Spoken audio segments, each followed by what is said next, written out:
ইব্রাহিম আলাইহিস সালামের বয়স পৌঁছলো, ইব্রাহিম আলাইহিস সালামের সন্তান হচ্ছে না, তখন আল্লাহ তাআলা আল্লাহর নবী হযরত ইব্রাহিম আলাইহিস সালাম আল্লাহর কাছে দোয়া করেছিলেন রব্বি হাবলি মিনাস সালিহিন।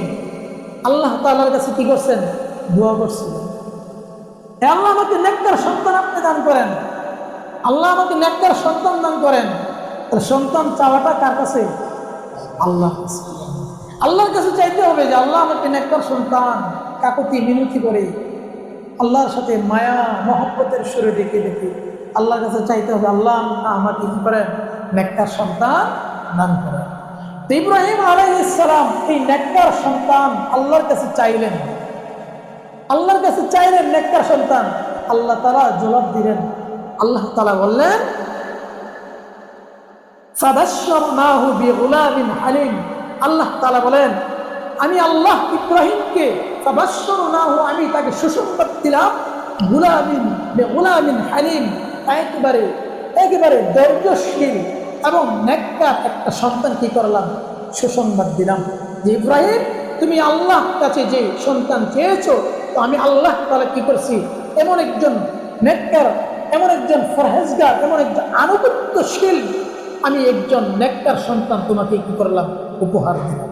সুবহানাল্লাহ। কুরবানি যুগে যুগে প্রত্যেক নবী রাসূল কুরবানি করেছেন, যুগে যুগে প্রত্যেক নবী রাসূলগণ কি করেছেন? কুরবান করেছেন, আল্লাহ রাহে কুরবান করেছেন। হযরতে আদম আলাইহিস সালাম আমাদের জাতির, আমাদের আদি পিতা হযরতে আদম আলাইহিস সালাম, আদম আলাইহিস সালামের যুগ থেকে কি হয়েছে? কুরবানির সূচনা শুরু হয়েছে। আদম আলাইহিস সালামের সন্তান দুইজন সন্তান ছিলেন। এই দুইজন সন্তান, একজনের নাম হাবিল আর একজনের নাম কাবিল।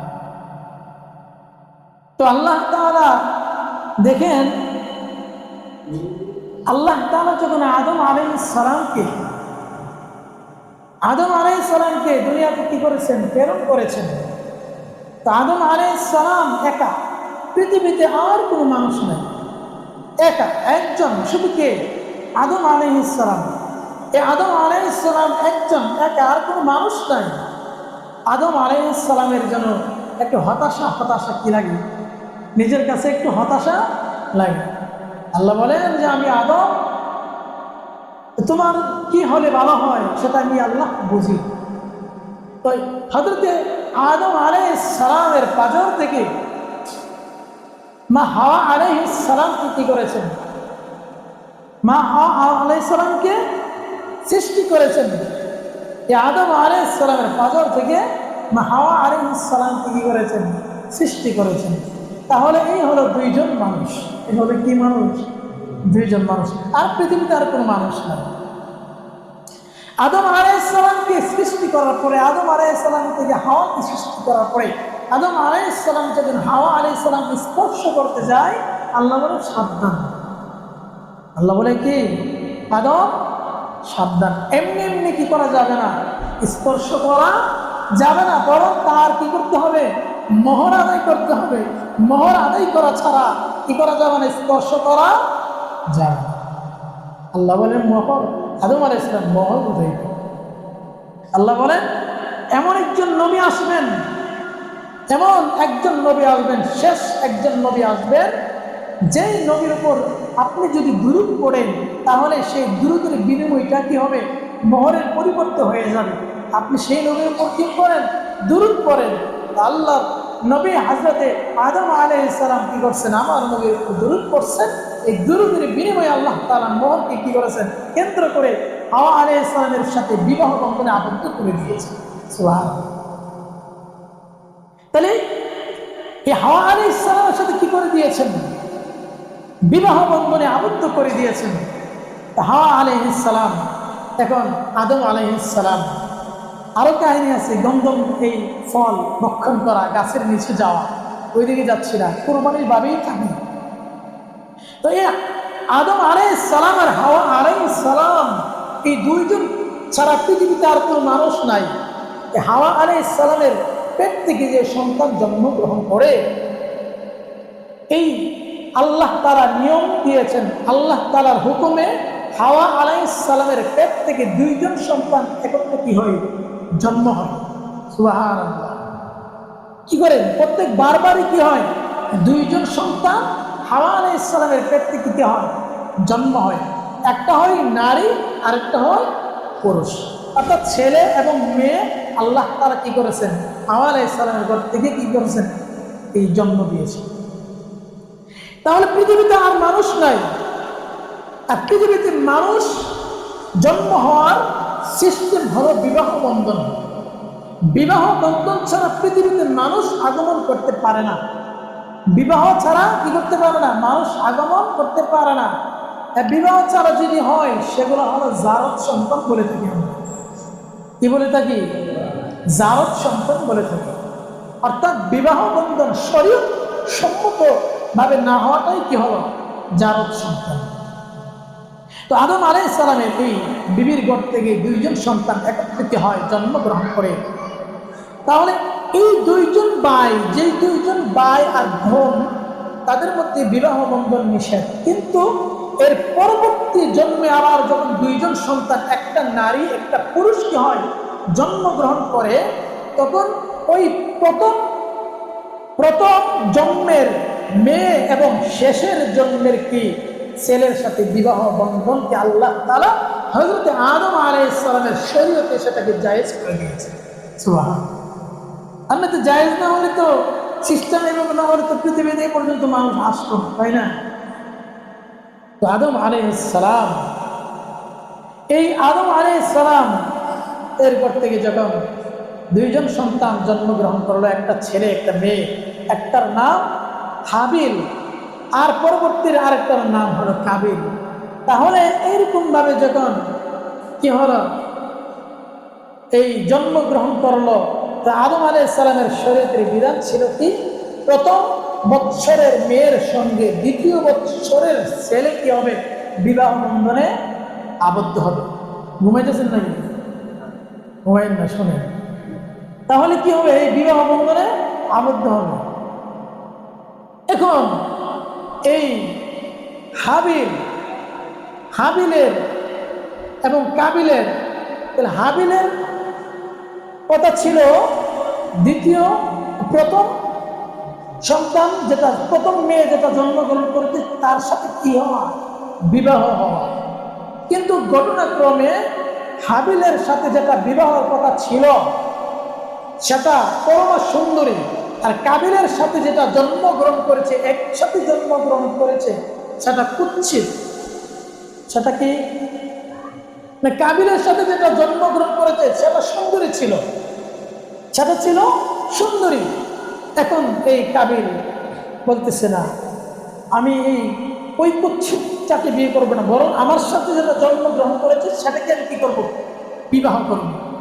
কিন্তু আদম আলাইহিস সালাম বলেন না, এটা আল্লাহ তাআলা নিষেধ করেছেন, বরং একসাথে যে জন্মগ্রহণ করে তারা হলো ভাই বোন বলে গণ্য। এই ভাই বোনে বিবাহ হবে না, বরং পরবর্তীর সাথে কি হতে হবে, আগে এবং পরের সাথে কি হতে হবে, বিবাহ বন্ধনে আবদ্ধ হতে হবে। কিন্তু সেটা কিন্তু আগে কি করলেন না, মেনে নিলেন না। তো একে অপরকে কি করলেন, শেষ পর্যন্ত হত্যা করলেন। এর আগে আদম আলাইহিস সালাম বলেছেন, শোনো, ঠিক আছে, তোমরা একটা কাজ করো, তোমরা আল্লাহর রাস্তায় কুরবানি করো। কি করো, কুরবানি করো। যার কুরবানিটা কবুল হয় তাহলে তার সঙ্গে তার কি হবে, সে মেয়ের বিবাহ দেওয়া হবে। এখন সকলে কুরবানি করলেন, দুইজনই কুরবানি করলেন। একজনের কুরবানি কবুল হলো না, আরেকজনের কুরবানি কি হলো, কবুল হলো। তাহলে বোঝা গেল কুরবানি কবুল কার জন্য করেছেন, একজন করছে আল্লাহর জন্য, একজন আল্লাহর জন্য কুরবানি করছে, আরেকজন মেয়ে পাওয়ার জন্য করছে। কি পাওয়ার জন্য করছে, মেয়ে পাওয়ার জন্য করছে। যে আল্লাহর জন্য কুরবানি করছে তার কুরবানি আল্লাহ তার কি করে দিয়েছেন, কবুল করে দিয়েছেন। আর মেয়ে পাওয়ার জন্য যেটাকে যে কুরবানি করেছে তার কুরবানি আল্লাহ কি করেন না, কবুল করেন। তাহলে সেই কুরবানি আল্লাহ বলে যে আমি যুগে যুগে কি করেছি, কুরবানি করেছি, কুরবানি দিয়েছি। এই যুগে যুগে নবী রাসূলগণ কি করেছেন? কুরবানি করেছেন। কিন্তু সেই নবীদের কুরবানির নিয়ম ছিল, পন্থা ছিল অন্য একটা। আর আদম শেষ নবী ইব্রাহিম থেকে কুরবানির পন্থা নিয়ম হলো আরেকটা, ভিন্ন। কিন্তু কুরবানি সবাই কি করেছেন? করেছেন। এই জন্য আমি যে আয়াত তেলাওয়াত করেছি সূরাতুস সাফফাতের 100 নম্বর আয়াত থেকে প্রায় 104 নম্বর আয়াত পর্যন্ত আপনাদের সম্মুখে 5 নম্বর আয়াত পর্যন্ত তেলাওয়াত করেছি। আল্লাহ রাব্বুল আলামিন হযরত ইব্রাহিম আলাইহিস সালাম, আমাদের জাতির পিতা হযরতে ইব্রাহিম আলাইহিস সালাম, এই ইব্রাহিম আলাইহিস সালাম যখন বার্ধক্যে উপনীত হয়ে গিয়েছিলেন, বয়স কতটুকু? 80-র উপরে। বয়স 80-র উপরে যখন ইব্রাহিম আলাইহিস সালামের বয়স পৌঁছলো, ইব্রাহিম আলাইহিস সালামের সন্তান হচ্ছে না, তখন আল্লাহ তাআলা আল্লাহর নবী হযরত ইব্রাহিম আলাইহিস সালাম আল্লাহর কাছে দোয়া করেছিলেন রব্বি হাবলি মিনাস সালিহিন। আল্লাহ তাআলার কাছে কি করছেন? দোয়া করছিলেন, হে আল্লাহ আমাকে নেককার সন্তান আপনি দান করেন, আল্লাহ আমাকে নেককার সন্তান দান করেন। তাহলে সন্তান চাওয়াটা কার কাছে? আল্লাহর কাছে। আল্লাহর কাছে চাইতে হবে যে আল্লাহ আমাকে নেককার সন্তান, কাকুতি মিনতি করে আল্লাহর সাথে মায়া মহব্বতের সুরে ডেকে ডেকে আল্লাহর কাছে চাইতে হবে, আল্লাহ আমাকে কি করেন? নেককার সন্তান দান করেন। তো ইব্রাহিম আলাইহিস সালাম এই নেককার সন্তান আল্লাহর কাছে চাইলেন, আল্লাহর কাছে চাইলেন নেককার সন্তান। আল্লাহ তাআলা জবাব দিলেন। আল্লাহ তাআলা বললেন ফাবাশশারনাহু বিগুলামিন হালিম। আল্লাহ তাআলা বলেন আমি আল্লাহ ইব্রাহিমকে ফাবাশশারনাহু, আমি তাকে সুসংবাদ দিলাম বিগুলামিন হালিম, একেবারে ধৈর্যশীল এবং নেককার একটা সন্তান কি করলাম? সুসংবাদ দিলাম যে ইব্রাহিম তুমি আল্লাহর কাছে যে সন্তান চেয়েছো, তো আমি আল্লাহ তাআলা কি করছি? এমন একজন নেককার, এমন একজন ফরহেজগার, এমন একজন আনুগত্যশীল, আমি একজন নেককার সন্তান তোমাকে কি করলাম? উপহার দিলাম। সুবহানাল্লাহ। তো বয়স কত? এই বয়স 80-র উপরে, এমন বয়সী একটা সন্তান আমাদের মধ্যে যদি বয়স মনে করেন 60 বছর 70 বছর পরে যদি আমাদের অবস্থা কি আল্লাহ ভালো জানে।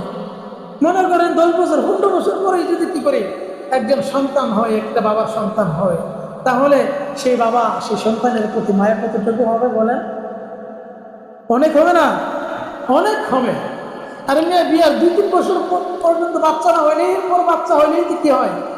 কত হচ্ছে কবিরাজ, ডাক্তার, কবিরাজ দেখা, কত কিছু দেখা।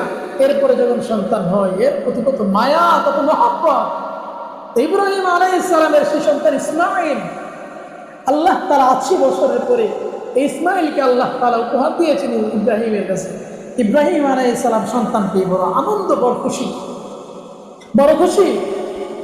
ইব্রাহিম আলাইহিস সালামকে আল্লাহ বলেন ইব্রাহিম আমি তো দেখতেছি তুমি যেন এই ইসমাঈলকে পেয়ে তুমি যেন অনেক খুশি, অনেক আনন্দিত। তো আমি তোমার মাঝে একটা পরীক্ষা নেব, ইব্রাহিম আলাইহিস সালামকে স্বপ্নে দেখালেন এত উট কি করতেছে? জবাই করতেছে। ইব্রাহিম আলাইহিস সালাম উট জবাই করে, 100 উট জবাই করে, কিন্তু আবার পরের দিন আবার স্বপ্নে দেখে না, আবার আরো কুরবানি করার জন্য যে তোমার প্রিয় বস্তুকে কি করো? তুমি জবাই করো। তোমার প্রিয় বস্তুকে তুমি কি করো? জবাই করো। ইব্রাহিম আলাইহিস সালাম আরো আবার 200 কি করলেন? কুরবান দিলেন। কিন্তু না, আল্লাহ তাআলা যেন আবার স্বপ্নে দেখায় ইব্রাহিম তুমি তোমার প্রিয় বস্তুকে কি করো? জবাই করো। ইব্রাহিম আলাইহিস সালাম বুঝতে পারলেন। ইব্রাহিম আলাইহিস সালাম বুঝতে পারলেন কখন ইসমাঈল আলাইহিস সালামকে কুরবান করা হলো, কখন কুরবানির জন্য আদেশ করা হলো। ইব্রাহিম আলাইহিস সালাম, আল্লাহ কুরআনে বলেছেন ফালাম্মা বালাগা মাহু সায়া, যখন ইব্রাহিম আলাইহিস সালামের সঙ্গে ইসমাঈল চলাফেরা করার জন্য হাত ধরে ধরে বাবার কুলে যায় না, বাজারে বাবার হাত ধরে বাজারে যায় না সন্তান, তখন যায়। একটু বয়স যখন হাঁটতে পারে চলতে পারে তখন যায়। কিতাবে লিখেছেন ইসমাইল আলাইহিস সালামের বয়স তখন ছিল 13 বছর। 13 বছর ছিলেন। এই 13 বছর ইসমাইল যখন বয়সে উপনীত হলো তখন আল্লাহ তাআলা এই আদেশ করলেন যে তুমি তোমার প্রিয় বস্তুকে কি করো, কুরবান করো।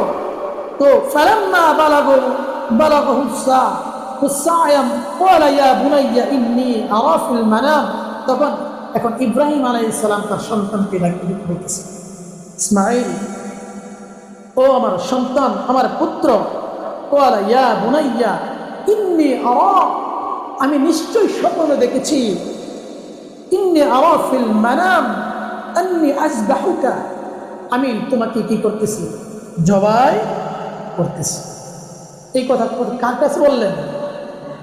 সন্তান ইসমাইলকে বললেন যে আমি তোমাকে দেখতেছি যে তোমাকে আমি কি করতেছি, জবাই করতেছি। আল্লাহ তাআলা তো এই যে সন্তান ইসমাইল ইব্রাহিমকে দিয়েছেন সে সন্তান তো বদকার নয়, সে তো নেককার সন্তান। সে হলো কি সন্তান?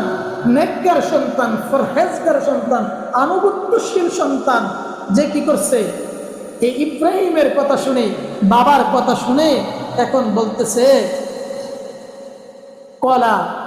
ক্বালা ইয়া আবাতি ইফআল, হে আমার পিতা, আপনাকে আল্লাহ যা দিয়েছেন, আল্লাহ আপনাকে যা দেখিয়েছেন, ইয়া আবাতি ইফআল মা তু'মার, আপনি তা কি করেন, আদেশ পালন করেন।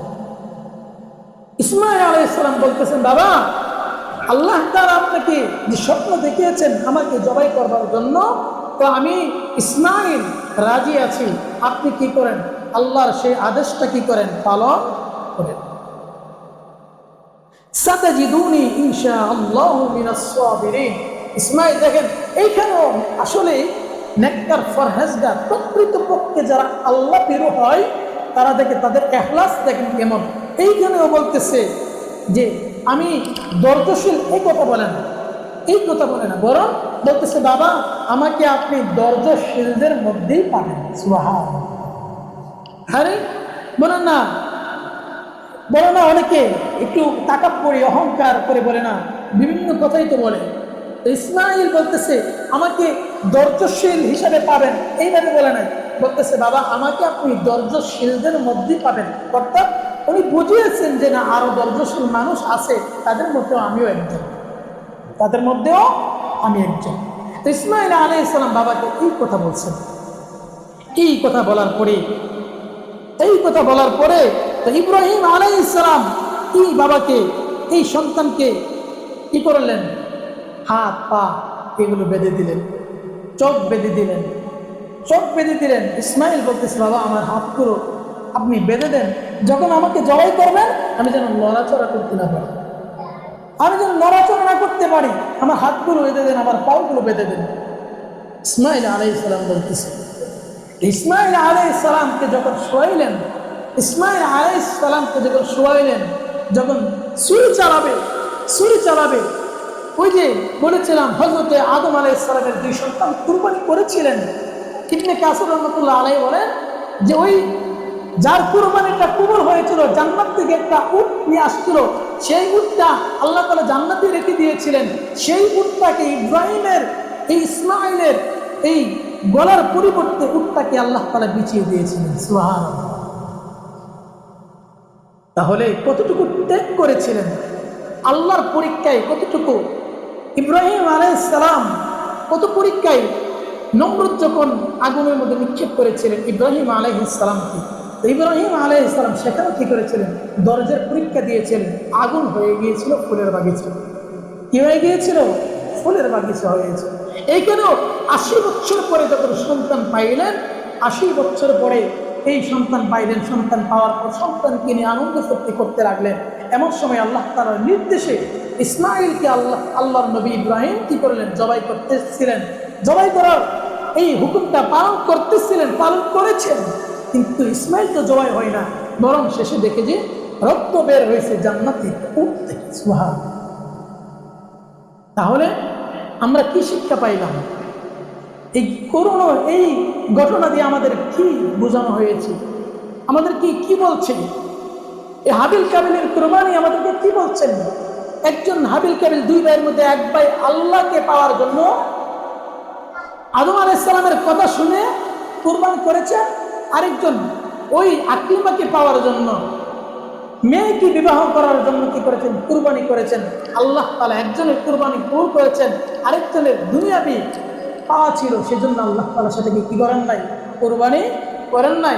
ঠিক আমাদের আজকের এই কুরবানি ইতিহাস থেকে আমাদের শিক্ষা এটাই যে আমরাও যে কুরবানি করতেছি, আমরাও যে কুরবানির নিয়তে কুরবানি গরু কিনে আনতেছি, আসলে এই কুরবানি আমাদের মুখ্য উদ্দেশ্য কিনা এটা আমাদের অন্তর বলে দিবে। আমাদের ইখলাস, আমাদের অন্তর, আমাদের রিয়া আছে কিনা, আমাদের অন্তরের মধ্যে তাকাব্বুরি আছে কিনা। আমি কারণ দেখেন, যাকাত যখন দেই তখন কোন হুজুরের কাছে পরামর্শ করেন। যাকাতের সময় হইলে এমন আনাগুনো শোনা যায় না। যাকাত তো একটা ফরজ বিধান, কি ফরজ বিধান, আর কুরবানি হলো একটা ওয়াজিব বিধান। অথচ এই কুরবানি প্রত্যেকটা মানুষ দেওয়ার চেষ্টা করে। এই সুদকা, যে সুদকা সেও কি করে কুরবানি দেয় না? সুদকা ওরা কুরবানি দেয়, ঘুষকা সেও কুরবানি দেয়। হাজার হাজার টাকা ঋণ, লাখ লাখ টাকা ঋণ হয়ে গেছে, এরপর আইন কি করে হাওলাত করে শুধু করে আইন কি করে সে কুরবানি দেয়? হ্যাঁ, শুধু করে আইন না কুরবানি দেয়। আমি তো কুরবানি না দিই তাহলে মানুষ কইতো না তুমি কুরবানি দিছে না।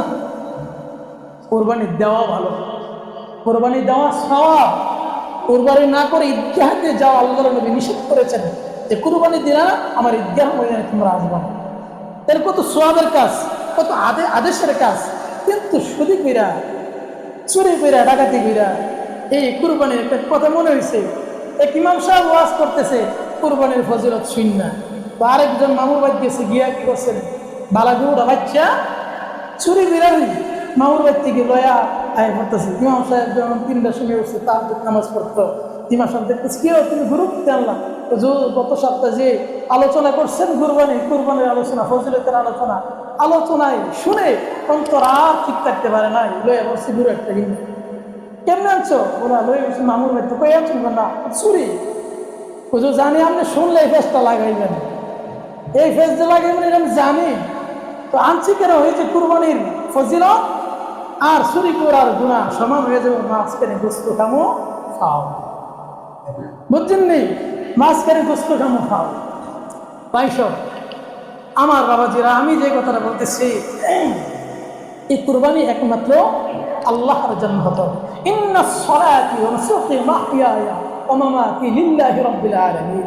আমার নামাজ, আমার রোজা, আমার কুরবানি একমাত্র লিল্লাহিয়াতের জন্য কি হতে হবে। লিল্লাহিয়াতের জন্য যদি আমার কুরবানি না হয়, আল্লাহর জন্য যদি কুরবানি না হয়, তো এই কুরবানি কি করবে? ফ্রিজে গোস্ত আসবে, ফ্রিজে গোস্ত আসবে, বিভিন্ন জায়গায় গোস্ত দেব, কিন্তু আল্লাহর আরশে আযমে গোস্ত পৌঁছবে না। আল্লাহ কি গোস্ত চায়? আল্লাহ গোস্ত চায়? গোস্ত চায় না। আল্লাহ গোস্ত চায় না। আল্লাহ তোমার কলব দেখবে, সেই কলব অনুযায়ী তোমার কুরবানিটা আল্লাহ কবুল করবেন, কলব থেকে কবুল করবেন। এখন আসেন, কুরবানি কাদের উপর ফরজ? কুরবানি কাদের উপর ফরজ? এই ঈদের 10 জিলহজ, 10, 11, 12, 10, 11, 12 এই 3 দিনের ভিতরে একজন সুস্থ মস্তিষ্ক মানুষ মুসলমানের উপরে কুরবানি ওয়াজিব হবে যখন তার কাছে কমসে কম 70-80 হাজার টাকা পর্যন্ত থাকবে। 70-80 হাজার টাকা পর্যন্ত থাকবে, তার উপরেই কুরবানি ফরজ। এখন দেখেন আমার কুরবানির এই টাকা পর্যন্ত আছে কিনা। একবারে বাংলা বললে সর্ব এও কইছি না, রূপর কোনো কথা কইছি না, একবারে মূল টাকাটা বলে দিলাম। 70-80 হাজার টাকা যদি কার কাছে থাকে, তাহলে তার উপর কি হবে? কুরবানি হবে। বলে 30 হাজার টাকা দিলে আগে কুরবানি দিতে। আপনাকে বলছি কেউ 30 হাজার টাকা দিয়ে কুরবানি দেওয়ার জন্য? আপনি একটু হাসি কুরবানি দেন, হাসি দিলে তো আবার ইজ্জত থাকে না, ঠিক না? হাসি কুরবানি দিলে তো ইজ্জত থাকে না। কারণ এখন যদি হাসি কুরবানি দিয়ে মানুষ কি বলবে? মানুষ কি বলবে? বলে এই হাসি কুরবানি দিছে। কিন্তু না, কুরবানি তো কুরবানি আসলে আমাদের উদ্দেশ্য কি ছিল, কুরবানি এটা কেন আসছে? ইব্রাহিম কুরবানি করেছিলেন তার সন্তানকে একমাত্র লিল্লাহিয়াতের জন্য। এখন তার অন্য কোনো বিষয় না, এখন তো অন্য কোনো বিষয় নাই, কোনো বিষয় নাই, এখন লিল্লাহিয়াতের জন্য। তো আজকে লিল্লাহিয়াতের জন্য যে কুরবানি হওয়ার কথা ছিল, আজকে সেই কুরবানি কেন পারিবারিক হয়ে গেল? আজকে সেই কুরবানি কেন সামাজিক হয়ে গেল? সমাজকে দেখানোর জন্য, পারিবারিককে দেখানোর জন্য, মানুষকে দেখানোর জন্য। নতুন বিয়ে হয়েছে, শ্বশুর যদি জানে কোরবানি, জামাই কোরবানি দিচ্ছে না, কেমন না বিষয়টা? আমার টিকা জানে, বিয়ে যদি জানে কি বিয়ে কোরবানি দিচ্ছে না, বিষয়টা কেমন না? এইগুলো আল্লাহর কাছে কি হবে না, কাজ হবে না। এইগুলো কাজ হবে না। আল্লাহ তাআলা ইখলাস দেখবেন, আপনি কোন নিয়তে কোরবানি দিচ্ছেন সেটা দেখবেন, সেটা দেখবেন। তাহলে এই কোরবানি আমরা করব, কুরবানি করবো একমাত্র আল্লাহ তাআলার উদ্দেশ্যে। এখন কুরবানি কোন কোন জন্তু, কোন কোন পশু দিয়ে আমরা কুরবানি করব? যেমন উট। উট তো আর আমরা বাংলাদেশে দিতে পারবো না। উট নাইও, আছে কিনা বলতে পারেন, কিন্তু নাই সম্ভবত, থাকলে অনেক দাম। একজন মানুষের পক্ষে উট দেওয়া বড় কষ্টসাধ্য।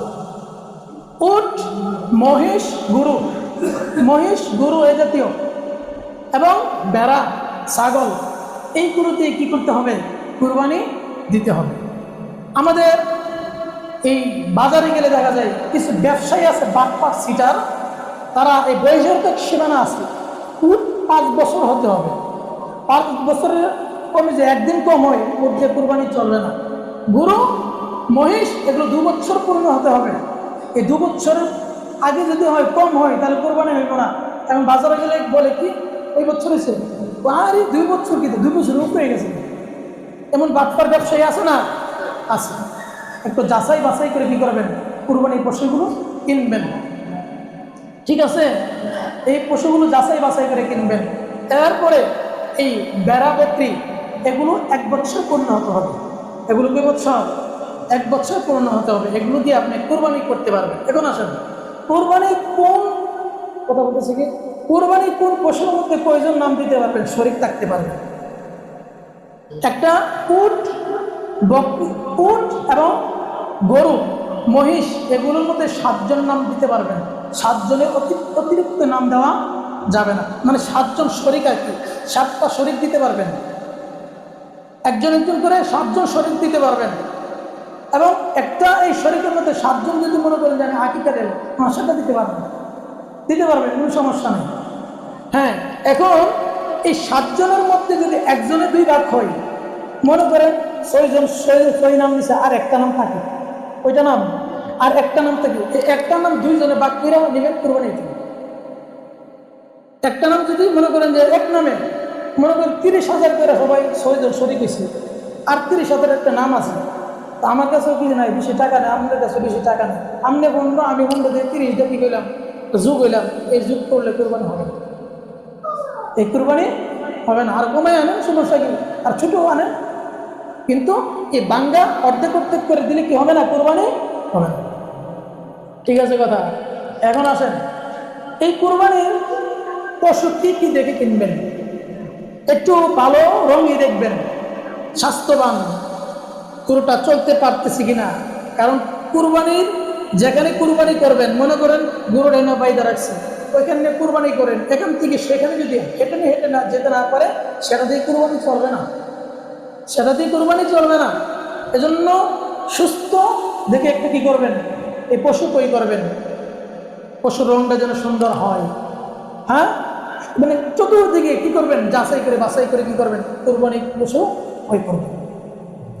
এরপরে আসেন, এই কুরবানির মাংস, কুরবানির মাংস কি করবেন? সবগুলোকে নিজেই খাইবেন, না আত্মীয় স্বজনদের কিছু দিবেন? গরিব পাড়া প্রতিবেশী যারা আছে, মহল্লাবাসী যারা আছে, তাদেরকে কিছু দিবেন কিনা, দিবেন কিনা? আগে বলে হওয়া আর না হওয়ার ব্যাপারে আগে বলি। কোরবানির গোস্ত কেউ যদি না দেয়, কাউকে কাউকে না দেয়, নিজে ফ্রিজ বইরা 2 বছর, 5 বছর, 10 বছর লাগে, তো খাওয়াটা জায়েজ হবে, খাওয়াটা কি হবে, জায়েজ হবে। কিন্তু আপনি কেমন খাবার খাইলেন যে আপনি পেট করে খাইলেন, আপনার পাড়া প্রতিবেশী একজন গরিব, তার ঘরে একটু গোস্তের টুকরা যায়নি? কারণ একটা একটা সুস্থ মুমিন, একটা সবল স্বাবলম্বী যারা আছে, তাদের কাছ থেকে একটা গরিব পাও না, না, হক আছে, এই হকটা তো আপনি আদায় করলেন না, এই হকটা তো আপনি আদায় করলেন না। ওই তো আপনার গুনাহ হচ্ছে না, কিন্তু এটা তো একটা হক। আর এটাই যদি আল্লাহ বলে তুমি হকটা আদায় করো নাই কেন, যদি আল্লাহ প্রশ্ন করে বসে। এই জন্য এই কুরবানির এই পশুর এই গোশত থেকে যখন 7 জন মানুষ শরীক হবেন, 7 জন মানুষ এই কুরবানি প্রত্যেকজন আলাদা আলাদা করে কি করে নিয়ে যাবেন, গোশতগুলো নিয়ে বন্টন করে নিয়ে যাবেন। নিয়ে যাওয়ার পরে আপনারা আলাদা করে এটাকে ভাগ করবেন, 3 ভাগ করবেন। যদি 3 ভাগ না করেন, বলে এমনি অনুমানে দিয়ে দিচ্ছি, কিছু আত্মীয় স্বজন নেই, গরিব মিসকিন, হ্যাঁ হয়ে যাবে, কোনো সমস্যা নাই, ঠিক আছে। এরপরে কুরবানির চামড়াগুলো আছে, সেই চামড়াগুলো কি করবো? চামড়ার যে বেহাল অবস্থা আমাদের দেশে, কোনো দাম নাই। ছোটবেলা দেখছি আর কি, 1400, 1500, 1600 টাকা কি করছে একটা চামড়া বিক্রি করছে, 3000 পর্যন্ত চামড়া বিক্রি করছে, আর 3-4 কিনাই মূল্য নেই। মানে একজন আসে চামড়া কিনতে, কত বলে এত বিক্রি করেন, উনি ফিরা জায়গার চাও না, যে একটা দাম করবো, এই অবস্থা। যদি পারেন যে চামড়া হামো খাইতে পারবেন, কোনো সমস্যা নাই। মানে সেটাকে কি করে এই পশমগুলো ছাড়িয়ে যদি রুচি গুলো, আর রুচি আপনার কোলা আপনার জন্য খাওয়া বৈধ আছে, জায়েজ, খেতে পারে, কোনো সমস্যা নেই। কোরবানির পশু জবাই করা নিজে উত্তম, হ্যাঁ নিজে উত্তম। ওইরা আবার কোরবানি করতে যান কেন, বলে রেস্ট লাগবে। এর নিয়ম কেমন আছে? কোরবানির পশুর মধ্যে 4টা রোগ আছে, একটা রোগ, 2টা রোগ, 3টা রোগ কাটা জরুরি। 3টা, এই 4টার মধ্যে 3টা কাটলেই কোরবানি হয়ে যাবে। আর যদি 4টার মধ্যে 2টা রোগ কাটা না হয়, তাহলে কিন্তু কোরবানি হবে না। এই পশু আপনি খেতে পারবেন না, কোরবানি হবে না। পশুর মধ্যে পশু কিভাবে জবাই করবে, কে ভালো পারে, কার দ্বারা করলে ভালো হয়, সেটা আপনারা জানেন, আপনারা বোঝেন। আর সেটার উপরে কি করবেন, আমল করবেন। এজন্য কোরবানি যারা ধরবেন, কোরবানি পশুটাকে যারা শোয়াবেন, প্রত্যেকেই বিসমিল্লাহি আল্লাহু আকবার বলতে হবে। প্রত্যেকে কি করতে হবে? বিসমিল্লাহি আল্লাহু আকবার বলতে হবে। এবং কোরবানি পশু জবাই করার যে যন্ত্রটা আছে, শরীরটা আছে, সেটা ধারালো হতে হবে। এবং অনেকে আমরা আছি কোরবানি কি করি, ফার্সে মারছে, আপে উপরে হলায়, মনে করেন 15 মিনিট 20 মিনিট লাগে, একটু কষ্ট দিই, একটু নিষেধ, এগুলো করা যাবে না। যত সম্ভব কোরবানির পশুটি কি করতে হবে, মাটিতে শোয়াতে হবে। এরপরে সেটাকে কি করতে হবে, হ্যাঁ, সেটাকে জবাই করতে হবে।